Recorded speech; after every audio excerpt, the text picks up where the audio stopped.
Hi friends, hello and welcome to beyond routine. তো আমি এখন আছি জাপানে, তো অফিসে একটা কাজে এসেছি। তো এখানে আসার পর দেখলাম ইন্টার মায়ামির যে ট্যুরটা হচ্ছে, এশিয়া ট্যুর, যেটা সাউদিতে খেললো ওরা আল নাসেরের সাথে, তারপর হংকংয়ে খেলেছে। তো আজকে জাপানে ওদের ম্যাচ আছে জে লিগ চ্যাম্পিয়ন ভিসেল কোবের সাথে। তো ভাবলাম যখন এখানে এসেই পড়েছি তখন তো মিস করা আর যাবে না। তো আজকে তাই জন্য আমি যাচ্ছি, অফিস থেকে আগেই বেরিয়ে পড়েছি অলরেডি জার্সি পরে। তো এখান থেকে আমাকে একটা সাবওয়ে নিতে হবে, সাবওয়ে নিয়ে তারপর আমি স্টেডিয়ামে পৌঁছবো। তাহলে আজকের এপিসোডটাই নিই, Messi in Tokyo, inter Miami versus vessel Kobe. চলো যেতে যেতে কথা হোক।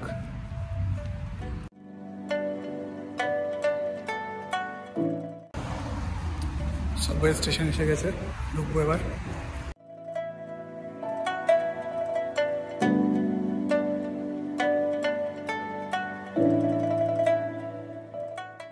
আচ্ছা, তো বন্ধুগণ আমি এসে গেছি।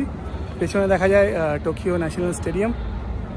এটা টোকিও অলিম্পিকের জন্য ইউজ করা হয়েছিল, কিন্তু ফুটবল খেলা হয় এখানে। তো এবার ঢুকবো, আস্তে আস্তে লোকজন ভিড় করছে, দেখা যাক। তো যে আশা নিয়ে এখানে আসা, জানি না মেসি খেলবে কি না। হংকংয়ে তো নামতে পারলো না, আল নাসেরের সাথে ম্যাচটায় লাস্ট 6-7 মিনিট নেমেছিল। তো মেসি কি হয়, সিগন্যালের জন্য ওয়েট করছি। এখানে তো আর ইন্ডিয়া নয় যে দৌড়ে চলে যাবো, টুক করে কেউ কিছু বলবে না, ধরলেই বাটাম, একটাও বাইরে পড়বে না।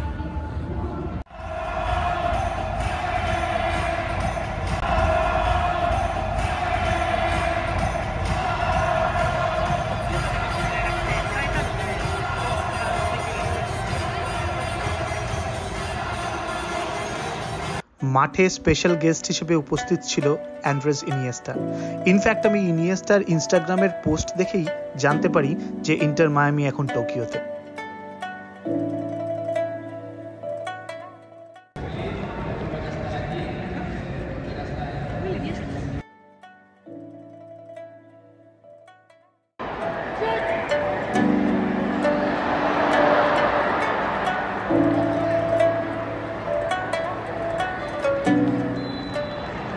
খেলা চলছে এখন, কোনো দলই এখনো গোল করেনি।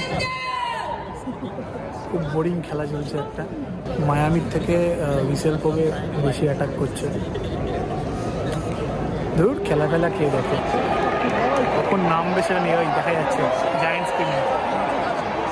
স্ক্রিনে দেখা গেল বলে লোকজন চিৎকার করছে। সবাই কেউ দেখতে আসেনি, সবাই একটা লোককেই দেখতে এসছে। এটার জন্য ওয়েট করছি কখন নামবে। খেলা অতীব জঘন্য হচ্ছে।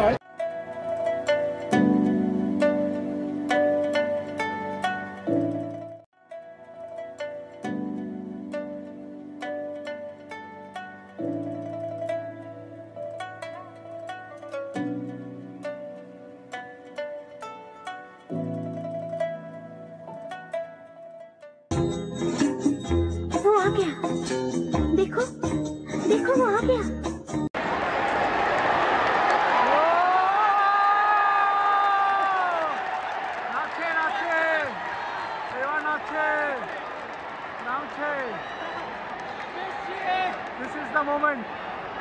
এই মোমেন্টের জন্য এখানে আসা। নামছে, ওই দেখা যায়।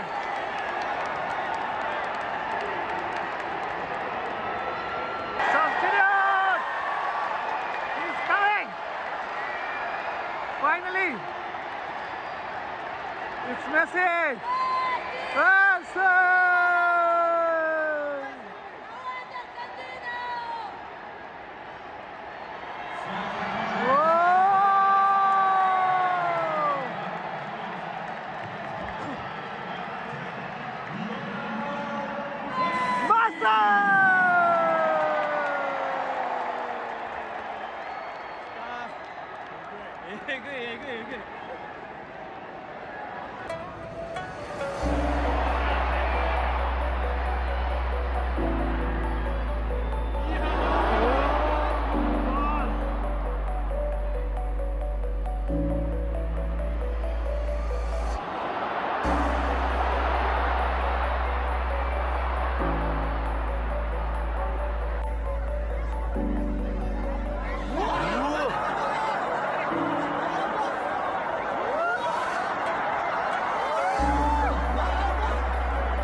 হেভি ঠান্ডা লাগছিল, টুপি ফুল পরে নিয়েছি।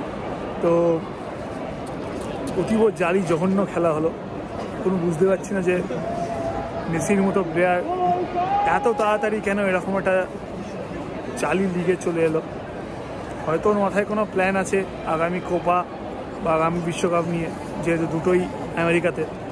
তো probably he wants to see how the grounds are there, আর ওখানকার ওয়েদারের সাথে একটুখানি অ্যাকাস্টাম হওয়ার জন্য এসছে, এটাই একমাত্র কারণ হতে পারে। আর নয়তো আমার মাথায় কোনো কারণ আসছে না যে মেসি কেন এখানে আসবে। যাকে ম্যাচ 0-0 শেষ হয়েছে। তো যেহেতু ফ্রেন্ডলি ম্যাচ, এত লোক এসছে মাঠে, ওরা একটা পেনাল্টি কিকের আয়োজন করেছে, টাই ব্রেকার হবে। দেখা যাক কী হয়।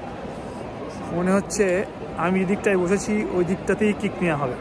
তো চলো পুরো টাই ব্রেকারটা রেকর্ড করা যাক। মেসি কিক নেবে, অ্যাটলিস্ট একটা কিক দেখতে পাবো, কিছু না হোক।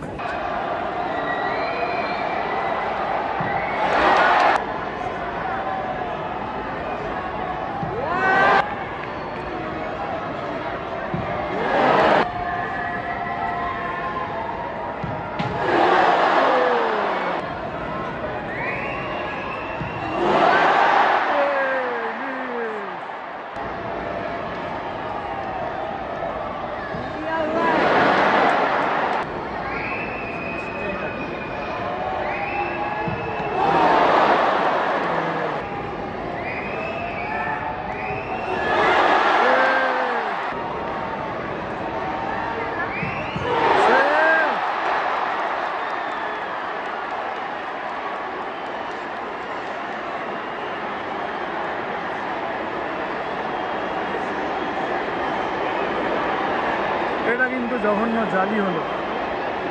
ভিসেল কোপের ইন্টার মায়ামির লাস্ট কিক, এটা মেসি মারতে এলো না, এটা মারলেই কিন্তু খেলা শেষ। মেসি আর কোনো কিক দেখতে পাবো না।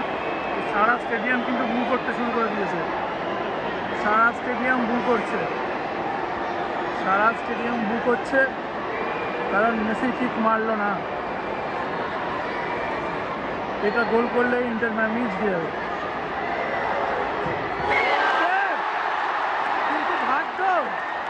মেসিকে আজকে কিক দিতেই হবে। সারা স্টেডিয়াম খুশি, ইন্টার মায়ামির সমর্থক যারা এসছে তারাও খুশি।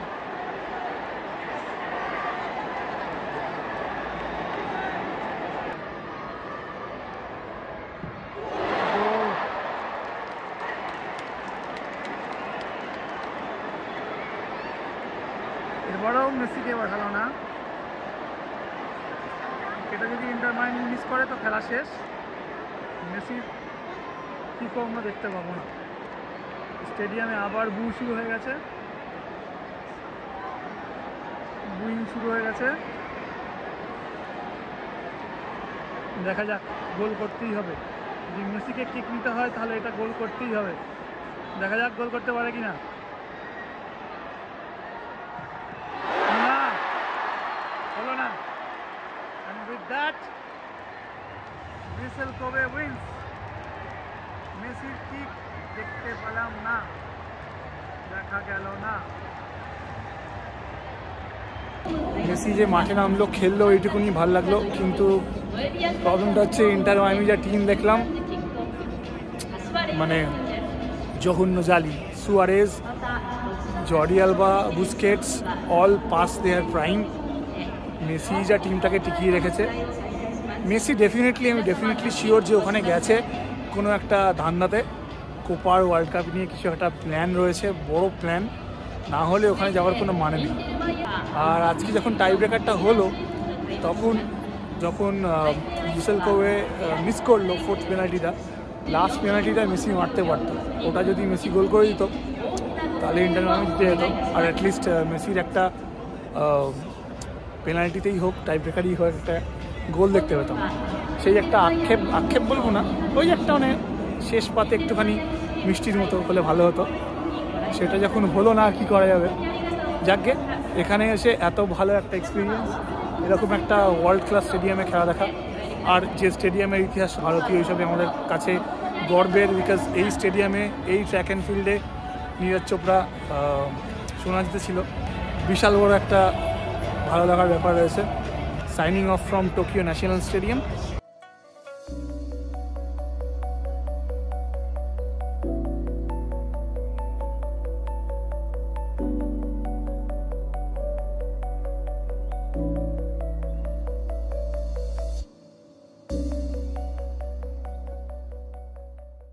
তো ফাইনালি এখন বাড়ি ফিরছি।